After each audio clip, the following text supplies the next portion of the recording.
ରାତିର ରୁଟି ବଳି ଯାଉଛି କି ସକାଳୁ ବନେଇବା ପାଇଁ ତରକାରୀ ଭଜା ଇଚ୍ଛା ହେଉନି ଯଦି ଛୁଆମାନଙ୍କର ଟିଫିନ୍ ବକ୍ସ ପାଇଁ ହଉ କି ଏମିତିରେ ଟିଫିନ୍ ଖାଇବା ପାଇଁ ହଉ ତ ଦେଖିବେ ଏଇ ରେସିପିଟି ଯଦି ଆପଣମାନେ ବନାଉଛନ୍ତି ତାହେଲେ ଝଟପଟ ବନିକି ରେଡ଼ି ହେବ 5 ମିନିଟ୍ରେ ଆପଣମାନେ ବନେଇକି ରେଡ଼ି କରିପାରିବେ। ଆଉ ଦେଖିବେ ଏତେ ସ୍ୱାଦିଷ୍ଟ ନା ଛୁଆମାନେ ଆଉ ମ୍ୟାଗି କି ବାହାର ନୁଡଲ୍ସ ବା ଚାଉମିନ୍ ଖାଇବା ବନ୍ଦ କରିଦେବେ।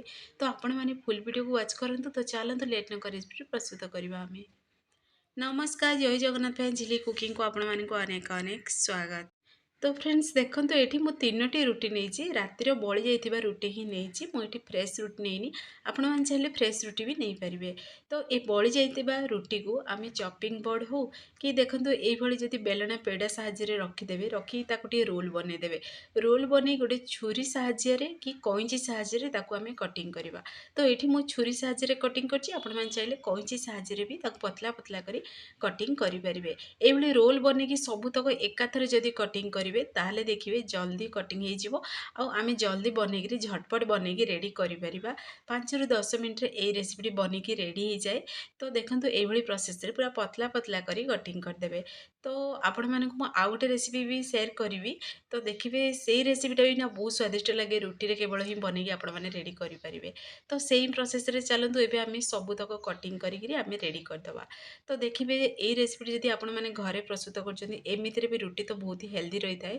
जेहेतु रातिर जब बासी रुटी खाऊँ ना बहुत हेल्दी रही है।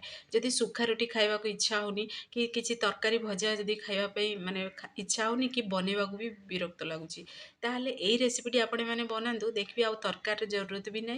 आ देखिए छुआ मैंने भी माने ये रेसिपीटा समस्ते खुशी खाइबे। आ देखिए बाहर नूडल्स भी खाଇବା से पसंद करेंगे। आउ हेल्दी रेसिपीटी आपण मैंने बनईकि छुआ मानक दे पारे। तो देखो ये मुझे पतला पतला पीसेस रे सबुतक रुटी को ये कटिंग करदेली से प्रोसेस पूरा इजी प्रोसेस रे। आ किछि पनीपरिबा नहीं ये मुझे पनीपरिबारे कैप्सिकम नहीं बंधाकोबी नहीं पियाज नहीं पुणी रसुण पुणी देखो ये कंचा लंका सबुतक पतला पतला पीसेस रे ये कटिंग कर देछि। तो ये कंचा लंका जदि आपण मैंने छुआ मान बनाउछथि ताले स्किप करेंगे। आ रसुण फ्लेवर ये बहुत बढ़िया लगे निश्चय छोट छोट पीसेस रे कटिंग कर एड करेंगे। तो ये प्रथम आम गोटे पेन नवा पेन को आम प्रथम टी गरम हवा दबा पेन टी गरम हो सारे आम से एड करदे रिफाइन तेल बदल में आपने सोरिष तेल भी एड करेंगे आ बटर भी एड करेंगे। तो तेलटी पूरा गरम हो सारे छोट छोट जो आम पीसेस रे कटिंग कर रखी रसुण ताको प्रथम एड करदे एड करके हल्का तार कंचा स्मेल गला पर्यंत आम फ्राए करवा।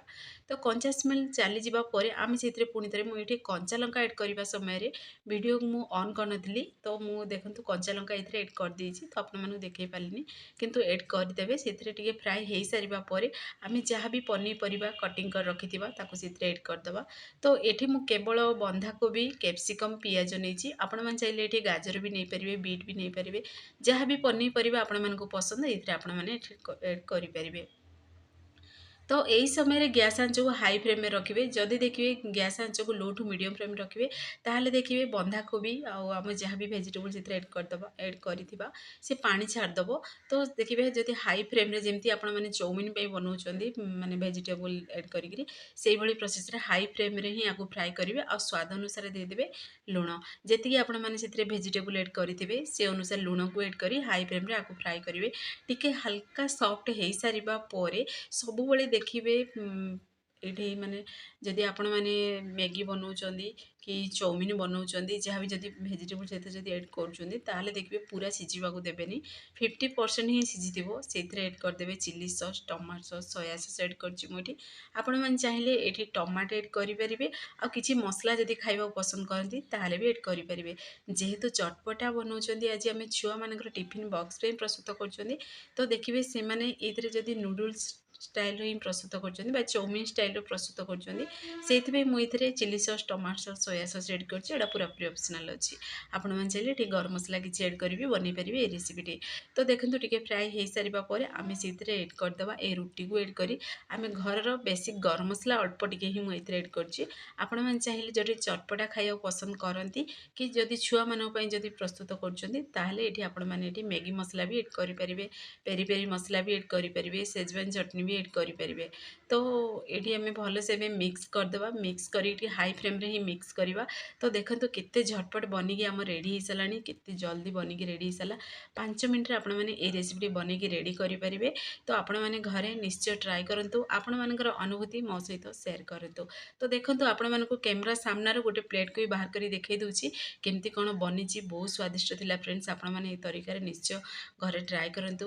ଫ୍ରେଣ୍ଡସ୍, ଆପଣମାନେ ଯଦି ଭିଡ଼ିଓଟି ମୋର ପସନ୍ଦ ଆସିବ ସାଙ୍ଗମାନଙ୍କୁ ସେୟାର କରନ୍ତୁ, ଲାଇକ୍ କରନ୍ତୁ। ଚ୍ୟାନେଲରେ ଯଦି ନୂଆ ଅଛନ୍ତି ଚ୍ୟାନେଲକୁ ମୋର ସବସ୍କ୍ରାଇବ୍ କରିଦିଅନ୍ତୁ, ବେଲ୍ ଆଇକନ୍କୁ କ୍ଲିକ୍ କରିଦିଅନ୍ତୁ, ଯାହାଫଳରେ ମୋର ସବୁ ଭିଡ଼ିଓ ନୋଟିଫିକେସନ୍ ପ୍ରଥମେ ଆପଣମାନଙ୍କୁ ପହଞ୍ଚିବ।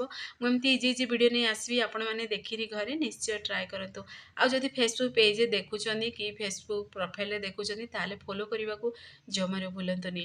ଇନଷ୍ଟାଗ୍ରାମରେ ଦେଖୁଥିଲେ ନା ଫଲୋ କରିଦିଅନ୍ତୁ। ତ ଦେଖନ୍ତୁ ଫାଇନାଲି ଆମର ରେସିପିଟି ପ୍ରସ୍ତୁତ ହେଇସାରିଛି। ତ ଆପଣମାନେ କେଉଁ ଜିଲ୍ଲାରୁ ଦେଖୁଛନ୍ତି ମୋତେ କମେଣ୍ଟ ମାଧ୍ୟମରେ ଜଣାନ୍ତୁ। ମୋତେ ବି ଖୁସି ଲାଗିବ ଯେ ମୋ ଭିଡ଼ିଓ କେଦୂର ପର୍ଯ୍ୟନ୍ତ ପହଞ୍ଚୁଛି। ଆଉ ଦେଖିବେ ଯଦି ଆପଣମାନେ ଭିଡ଼ିଓଟି ଯଦି ଘରେ ପ୍ରସ୍ତୁତ କରୁଛନ୍ତି ତାହେଲେ ମୋତେ କମେଣ୍ଟ ମାଧ୍ୟମରେ ଆପଣମାନଙ୍କର ଅନୁଭୂତି ମୋ ସହିତ ସେୟାର କରନ୍ତୁ। ତ ଦେଖନ୍ତୁ ଫାଇନାଲି ଆମର ରେସିପିଟି ବନିକି ରେଡ଼ି ହେଇସାରିଲାଣି। କେତେ ସୁନ୍ଦର ବି ଦେଖାଯାଉଛି, ବହୁତ ଟେଷ୍ଟି ଥିଲା। ତ ଆପଣମାନେ ବି ଘରେ ନିଶ୍ଚୟ ଟ୍ରାଏ କରନ୍ତୁ। ସେ ପର୍ଯ୍ୟନ୍ତ ରହୁଛି, ପୁଣି ଏକ ନୂଆ ରେସିପି ନେଇ ଆସିବି। ନମସ୍କାର, ଜୟ ଜଗନ୍ନାଥ।